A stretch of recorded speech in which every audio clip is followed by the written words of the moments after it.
메이저 카드는 이 인생의 큰 흐름을 나타내는 카드입니다. 같은 상황도 메이저 카드로 나오면 인생의 중요한 국면이고 또 사건이구나, 이렇게 보시면 되는데요. 사실 실전에서 사용되는 기능은 더 많은데 초급반에서 모두 다 열거하면 여러분들이 너무나 혼란스러울 수도 있습니다.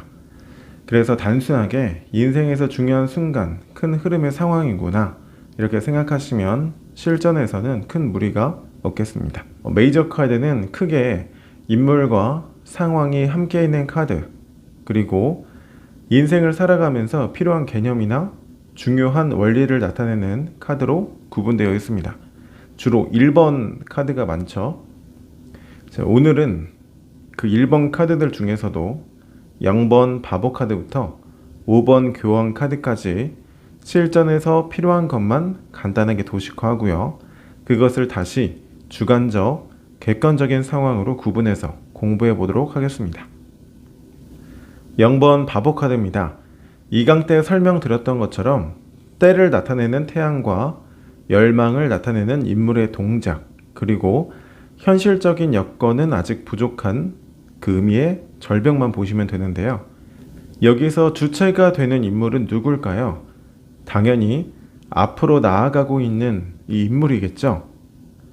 주관적인 상황은 강하게 열망하는 상황이 됩니다. 객관적인 상황은 그 외에 다른 요소들의 의미가 되니까 때는 왔으나 현실적인 여건이 부족한 상황이라고 볼 수 있습니다. 만약 실전에서 지금 만나고 있는 오빠가 있는데 사귀자는 말을 안 해요. 왜 그럴까요? 라고 묻는다면 바보 카드가 나왔다. 그럼 어떤 이유일까요? 자, 질문 속의 주체는 그 오빠죠. 카드 속의 주체는 이 앞으로 나아가고 있는 인물입니다. 그러면 이 카드의 주관적인 상황은 곧 이 인물의 모습이고 곧 이 인물은 그 오빠의 주관적인 상황이 되겠죠. 객관적인 상황은 그 오빠가 처한 상황이 될 것입니다. 따라서 그 오빠는 열망이 크다. 즉 내담자와 사귀고 싶은 마음은 크지만 객관적인 상황은 어때요? 현실적으로 여건이 안 돼요. 고백을 못하고 있습니다. 라고 리딩할 수 있겠죠. 물론 그냥 그 오빠의 성향은 어떤 성향이길래 고백을 안 하나요? 뭐 이런 식의 질문이라면 뭐 자유롭고 싶은 그런 성향이다. 순수한 영혼이다. 이렇게 얘기할 수도 있겠지만 질문 자체가 그 오빠의 마음이라고 지칭했기 때문에 좋아하지만 여건이 안 되어서 고백을 못한다 라고 리딩을 잡는 겁니다. 더불어서 때가 왔기 때문에 언제든 준비만 되면 말할 수도 있는 상태라는 것도 알 수 있겠죠. 이것은 어디까지나 공부를 위한 예시일 뿐이기 때문에 실전에서 모든 오빠의 마음이 다 이렇게 해석되는 건 아니니까 참고만 해주시면 되겠습니다. 어떤 경우에서도 실전에서 해석된 사례를 그냥 그대로 외우시면 안 됩니다. 그럴 거면 키워드 수백 개씩 외우는 거랑 다를 게 없습니다. 제가 앞으로 모든 카드를 다 이렇게 설명을 드릴 건데 실전에서 자주 등장하는 빈도에 맞춰서 조금 한쪽 방향으로 치우친 의미의 문장들도 분명히 있겠지만 대부분 거의 뭐 90%에 가까운 문장들이 다 중립적인 문장입니다. 가령 이 0번 바보 카드에서 현실적인 여건이 부족한 상황이라고 말씀드렸다고 해서 그게 부정적인 의미로 말씀드린 건 아니라는 겁니다. 그냥 그 자체 그대로의 문장이기 때문에 어떤 상황은 좋고 또 어떤 상황은 나쁘다, 이런 맥락에서 보시지 않기를 바랍니다. 다음 카드는 1번 마법사 카드입니다. 마법사는요, 인물의 앞에 탁자가 놓여져 있죠. 이 탁자 위에 올려져 있는 재료들과 머리 위에 있는 메비우스의 띠만 보시면 됩니다. 이 재료들은요, 타로카드 세계관을 구성하고 있는 완드, 컵, 펜타클, 소드라는 원소인데요. 이 재료들이 모두 다 주어져 있다는 건 이 인물한테 현실적인 여건이 주어졌다는 걸 의미합니다. 메비우스의 띠는 그것을 활용해서 내가 원하는 것을 창조할 수 있다는 어떤 그 지혜를 뜻하죠. 이 카드에서 주체는 당연히 이 마법사, 인물이겠죠. 이 인물의 생각이나 마음, 모습이 주관적인 상황이 됩니다. 내게 현실적인 여건도 주어졌고 그것을 가지고 원하는 것도 만들 수 있는 지혜가 있습니다. 당연히 자신감과 확신도 크겠죠. 이게 때때로는 자만심도 될 수 있을 겁니다. 객관적인 상황은 어떤가요? 현실적인 여건이 주어졌으니까 현실적인 가능성이 큰 상태가 되겠죠. 반면 현실적인 가능성만 존재하는 상황도 충분히 가능할 것입니다. 마법사는 쉽게 생각해서 내가 어떤 음식을 만들려고 하는데 거기에 필요한 조미료와 채소, 재료들은 다 주어져 있는 거예요. 근데 심지어 메비우스의 띠, 내가 그 재료들을 가지고 어떻게 요리할지 레시피까지 아는 거죠. 그런 상황이라고 생각하시면 됩니다. 다음은 2번 고위 여사제 카드입니다. 여사제는 인물이 들고 있는 토라라는 문서와 등 뒤에 장막으로 가려진 부분만 보시면 됩니다. 토라는 경전이고요. 장막에 가려진 곳은 물인데 타로카드에서 물은 감정, 사람의 마음입니다. 즉, 이 인물의 내면과 감정이 가려져 있다는 걸 뜻하죠. 그 이유는 이 인물이 토라에서 말한 대로 따르고 이 인생에서 우선순위가 토라에 적힌 기준이기 때문입니다.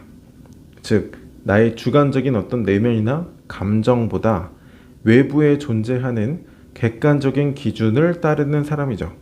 여기서 토라로 대변되는 객관적인 기준은 실전에서 무엇을 꼭 해야만 한다는 어떤 사람의 그 신념이 될 수도 있고요. 또 이 인물이 처해 있는 그냥 따라가야 되는 상황적인 어떤 배경이 될 수도 있습니다. 어쨌든 그 기준이 나의 감정보다 중요하다는 거죠. 그래서 주체가 되는 인물의 주관적인 상황은 감정이 억압된 상태일 수 있습니다. 그리고 내가 진정으로 원하는 것보다는 외부적인 기준이 더 중요하기 때문에 객관적인 상황은 큰 무리 없이 진행이 되는, 즉 내가 원래 예상하고 생각했었던 그 신념, 원래 그렇게 될 줄 알았던 상황대로 흘러가게 됩니다. 중요한 포인트는요, 주관적인 상황에서 억압된 감정이라는 게 실제 내담자가 의식적으로 인식하지 못하고 있을 가능성이 매우 높아요. 왜냐하면 객관적인 기준이라는 게 곧 그게 내 생각인지 아니면 그냥 외부적인 어떤 따라야 되는 기준인지 이렇게 구분이 안 될 정도로 그냥 내 거라고 착각하고 살아왔을 가능성이 매우 높기 때문이죠. 이를테면 연애를 할 때도 여자친구는 반드시 어떠해야만 해, 이런 신념이 있으면 그걸 계속 의무적으로 하면서도 스스로는 진짜 행복하지 않은데 계속 그렇게 해야 된다고 믿고 고집하는 모습일 수도 있거든요.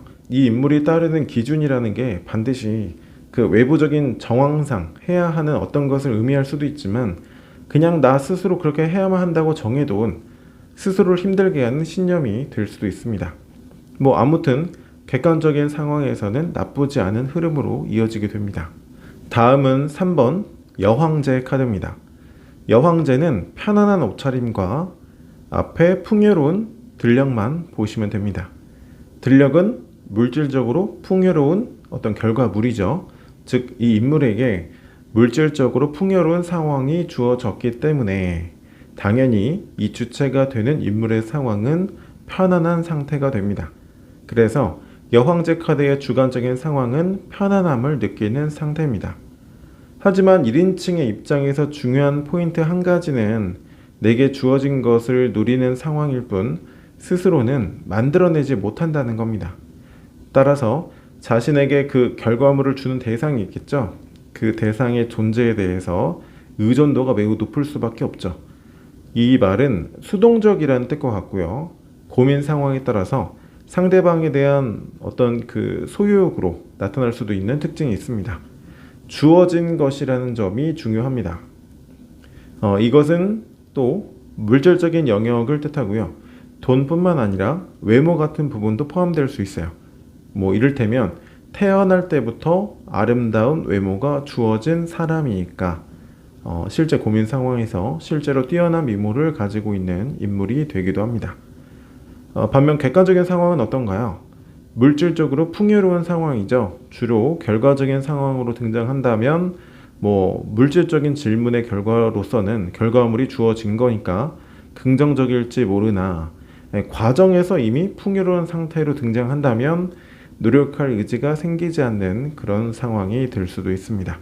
그래서 무조건 좋다, 나쁘다 이렇게 의미를 구분짓기보다는 단지 그냥 객관적으로 봤을 때 물질적으로 풍요로운 상황이구나 이렇게 보시면 되겠습니다. 다음은 4번 황제 카드입니다. 황제는 불안한 표정과 단단한 갑옷만 보시면 됩니다. 갑옷이라는 걸 생각해 보시면 나를 지키고 보호를 하는 수단이죠. 물질적으로 강한 힘을 가지고 있지만 반면 지킬 것이 있다는 암시를 주는 상징입니다. 황제는 스스로의 힘으로 제국을 건설했는데요. 그래서 물리적인 힘은 강하지만 그것이 무너지진 않을까 항상 두려움, 불안감도 함께 가지고 있는 인물입니다. 주체가 되는 인물, 즉 황제 카드의 주관적인 상황은 불편한 평화가 되는 거죠. 객관적인 상황은 물리적인 힘이 강하고 따라서 변화를 쉽게 하려고 하지 않는 상태가 됩니다. 황제 카드에서 중요한 포인트 중에 하나는 실전 상황에서 주도권을 쥔 인물로 자주 등장한다는 점입니다.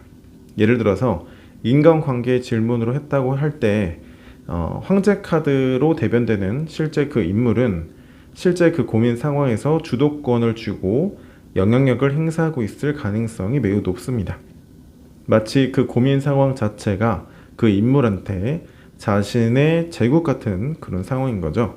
특히 결과적인 상황에서 권력, 물질적인 힘, 경쟁에서의 승리를 거머쥔 상황으로도 볼 수 있겠죠. 반면 남자친구와 싸웠는데 왜 연락이 없을까? 이런 흐름에서는 스스로 자존심을 지키느라 상황을 변화하려 하지 않는다 정도로 리딩이 가능할 수 있습니다. 중요한 건 객관적인 상황에서는 물리적인 힘과 능력, 주도권을 쥔 상황이다. 주관적인 상황에서는 그런 물리적인 영역이 사라질까봐 항상 불편한 평화의 상태라는 점을 기억하시면 되겠습니다. 다음은 5번 교황 카드입니다. 교황은 메이저 카드 중에 유일한 다자관계 상황인데요. 교황 말고도 여러 인물이 등장하는 카드가 많은데 왜 교황만 유일한 다자관계냐 하실 수 있습니다. 교황 카드는 단순히 인물이 여러 명 등장하는 게 아니고요. 그 관계 속의 역할에 대해서 말하는 카드이기 때문에 교황 카드만 다자관계의 상황이라고 말씀드리는 거예요. 의미상 그게 필요하기 때문이죠. 카드를 보시면 교황과 신도 2명이 등장합니다. 인물이 여러 명일 때는 주관적인 상황은 하나인데 객관적인 상황은 2개가 됩니다. 주관적인 상황은 주체가 되는 인물의 모습, 감정, 생각이 되고요. 객관적인 상황은 첫 번째, 객체에 해당되는 인물들의 입장, 그리고 두 번째는 이 주체와 객체 인물이 모두 한데 어우러진 그냥 전체적인 상황, 이렇게 2가지가 돼요. 이 그림 속에서 주체는 교황이죠. 교황은 신도들에 비해서 높은 자리에 있고 항상 중립적인 입장을 취하는 특징이 있습니다. 따라서 교황 카드의 주관적인 상황은 그런 관계 속 역할에 충실한다라는 의미가 있습니다. 반면 객관적인 상황은 2가지가 되겠죠. 그림 속 객체로 분류되는 신도들의 입장과 전체적인 상황, 이렇게 2가지가 됩니다. 먼저 첫 번째 객관적인 상황은 신도들은 수동적인 역할에 충실하고 있다는 점입니다. 두 번째 객관적인 상황은 전체적으로 보면 이 상황은 공적 관계의 상황입니다.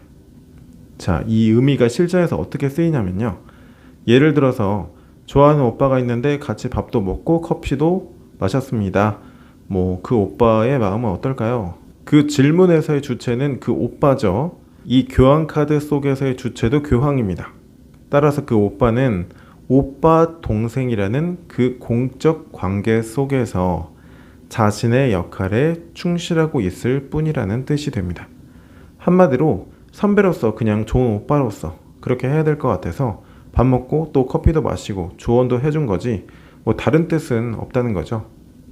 이런 설명을 드리면 그럼 그 오빠는 날 싫어하는 거네 이렇게 이분법적으로 극단적으로 받아들이시는 분들이 계신데 좋은 사람이라고 생각은 하지만 아직 이성적인 목적으로 밥 먹고 커피를 마신 건 아니라는 것이 본질입니다. 좋아하는 것의 반대말이 반드시 싫어한다라는 것이 아니라는 점을 꼭 명심하시기 바랍니다. 여러분, 타로 카드는요, 나의 소양만큼 보입니다. 내가 이분법적인 신념이 강하면 카드도 반드시 S이거나 또는 No라고만 봐야 할 것 같기 때문에 풍부한 해석이 안 되고요. 내담자의 고민 상황도 이해가 안 되는 것입니다. 세상에는 반드시 좋다, 나쁘다, 답만 있는 것이 아닙니다. 그저 내가 만들어낸 것일 뿐, 세상 만물은 그저 그것일 뿐입니다. 타로 카드를 볼 때 최대한 나의 생각, 느낌을 배제하고 카드에 드러나 있는 지표만 가지고 그냥 그 자체로 보세요. 카드를 있는 그대로 볼 때 카드 속에 비친 내담자의 고민 상황도 있는 그대로 보이게 됩니다. 여러분에게 고민을 의뢰한 내담자보다 더 높은 곳에서 그 고민을 바라봐야 넓은 시야로 길을 밝혀줄 수 있습니다. 여러분과 내담자가 똑같은 시선에서 머문다면 같이 길을 헤매게 될 뿐입니다. 다음 강의에서 뵙겠습니다. 고맙습니다.